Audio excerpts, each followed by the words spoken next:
दीपक बैद जी, आपको पूरे प्रदेश को बताना चाहिए कि आपकी जासूसी कौन कर रहा है, कौन आपके राज जानना चाहता है, जो आपके मोबाइल की चोरी तक करवा रहा है।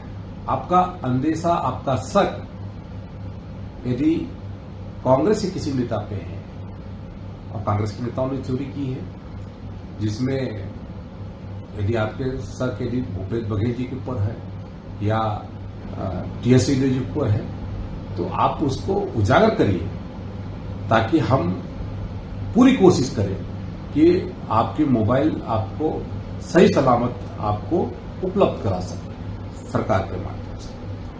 और आप भी बताइए कि आपके ऐसे कौन से राज हैं जो आपके ही पार्टी के लोग जानना चाहते हैं।